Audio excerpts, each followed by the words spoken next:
સુરતમાં ગણેશોત્સવની ઉજવણી કરાઈ રહી છે ત્યારે ઉધના ઝોન પાસે ટીબી શ્રી સરસ્વતી વિદ્યાલયમાં શ્રીજીની પ્રતિમા સ્થાપિત કરાઈ હતી, જેમાં આર્મી ડ્રેસમાં વડાપ્રધાન જોવા મળ્યા હતા. સુરતમાં ગણેશોત્સવની હર્ષોલ્લાસ સાથે ઉજવણી કરાઈ રહી છે. દરેક મંડળો દ્વારા અલગ અલગ થીમ સાથે શ્રીજીની પ્રતિમાની સ્થાપના કરાઈ છે. ત્યારે સુરતના ઉધના ઝોન પાસે આવેલ ટીબી શ્રી સરસ્વતી વિદ્યાલયમાં પણ ગણેશોત્સવને લઈ ગણેશજીની સ્થાપના કરાઈ છે, જેમાં આર્મીના ડ્રેસમાં વડાપ્રધાનનો સ્ટેચ્યુ મુકાયો છે. તો આ શ્રીજીની વિદ્યાર્થીઓ દ્વારા આરતી કરાઈ હતી. તો પંડાલની મુલાકાત લેવા મોટી સંખ્યામાં ગણેશ ભક્તો ઉમટી રહ્યા હોય, જે અંગે શિક્ષક જય પટેલે માહિતી આપી હતી. નમસ્કાર, જય ગણેશ. હું જયકુમાર જયંતિલાલ પટેલ, ટીડી શ્રી સરસ્વતી વિદ્યાલયનો શિક્ષક. આજનું અમારું આ ગણેશોત્સવનું આયોજન, તમામ આયોજન તમે જે જોઈ રહ્યા છો એ અમારા વિદ્યાર્થીઓ થકી છે. તમામ તૈયારી અમારા વિદ્યાર્થીઓ કરી છે.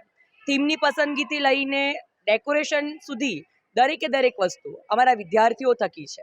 વિદ્યાર્થીઓમાં ભક્તિ સાથે રાષ્ટ્રીય ચેતના નિર્માણ થાય, આ મુખ્ય ઉદ્દેશ્યથી અમારા વિદ્યાર્થીઓએ જે થીમ પસંદ કરી છે ઓપરેશન સિંદૂર, એ થીમ ઉપર ગણેશજીને અને તેની જ સાથે નરેન્દ્ર મોદીજીનું જે સ્વપ્ન છે અખંડ ભારતનું, એને ચરિતાર્થ કરતા ગણેશજીનું સ્થાપન અમારી વિદ્યાલયમાં થયું છે. તત્પશ્ચાત ગણેશજીને લગતા ભક્તિભાવમય વાતાવરણમાં રાષ્ટ્રીય ચેતનાનો પણ સંચાર સતત અમારા વિદ્યાર્થીઓમાં થઈ રહ્યો છે અને રાષ્ટ્ર જાગૃતિ આવી રહી છે. આ થીમ તૈયાર કરવામાં અમારા વિદ્યાર્થીઓએ 3 દિવસનો સમય લીધો હતો, જેમાં ન જીવો ખર્ચ અને કહીએ તો ચાલે કે 0 બજેટની અંદર આ થીમ તૈયાર કરવાનો મુખ્ય ઉદ્દેશ્ય તેમણે સુપરે પાર પાડ્યો હતો. અમારે ત્યાં આ તહેવારોની અંદર મુખ્યત્વે ગણેશોત્સવની અંદર સવાર સાંજ આરતી તેમજ ભક્તિમય વાતાવરણ સાથે ભજન કીર્તન પણ થાય છે. તત્પશ્ચાત સત્યનારાયણ ભગવાનની કથા, મહાઆરતી, 56 ભોગ જેવા જે પણ કાર્યક્રમો છે એ કરીએ છીએ.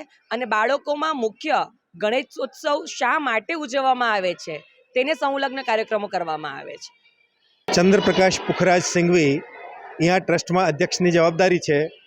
ને બાળકોએ જ્યાં ગણેશ ઉત્સવ જે લોકમાન્ય તિલકે પ્રારંભ કરેલો, ત્યારે જે સમાજની પરિસ્થિતિ હતી એ સમાજની પરિસ્થિતિમાં 4 હિન્દુ એકત્ર ન થઈ શકતા હતા. આઝાદીની ચળવળ ઢીલી પડતી હતી, ત્યારે આ ઉત્સવનો પ્રારંભ કર્યો. એનાથી આઝાદીની ચળવળમાં તેજી આવી. એ જ રીતે આજે બી જે પરિસ્થિતિ છે દેશની અંદર, ઘણા વિધર્મી ઘણા જે દેશ વિરોધી તત્વો છે એ સક્રિય છે. એને સામનો કરવા માટે આપણે આ ગણેશ ઉત્સવ ખૂબ જ ઉપયોગી થઈ રહ્યો છે. એમાં જે બાળકો છે જેણે તૈયારી કરી છે એનામાં રાષ્ટ્રભક્તિની ભાવના, સનાતન પ્રત્યેની ભાવના એ પુખ્ત થાય એના માટે આ ઉત્સવ આપણે કર્યો છે.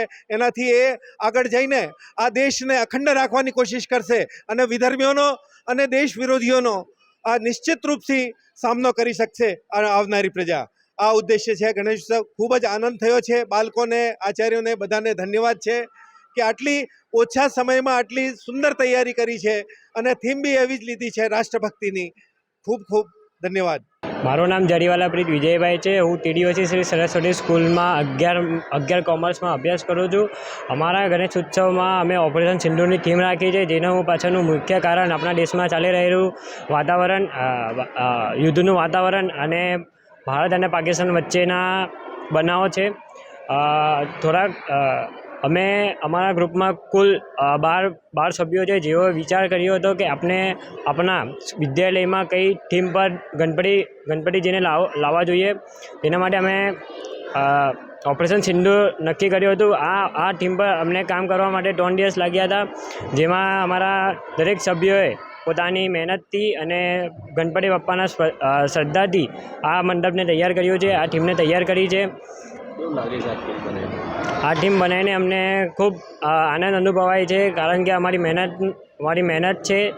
મારું નામ રાણાસ્મિત અશોકભાઈ છે. હું ટીડી વસી શ્રી સરસ્વતી વિદ્યા મંદિરમાં 11 કોમર્સમાં અભ્યાસ કરું છું. અમારી ગણેશ ઉત્સવની થીમનું ઓપરેશન સિંદૂર પર છે. અમે આ થીમ પર પ્રોત્સાહન માટે અમારા શિક્ષકોએ અમે ખૂબ મહેનત કરી છે, અને આ થીમ પર પાછળ ઉદ્દેશ્ય એ છે કે દેશમાં શું થઈ રહ્યું છે તેના પર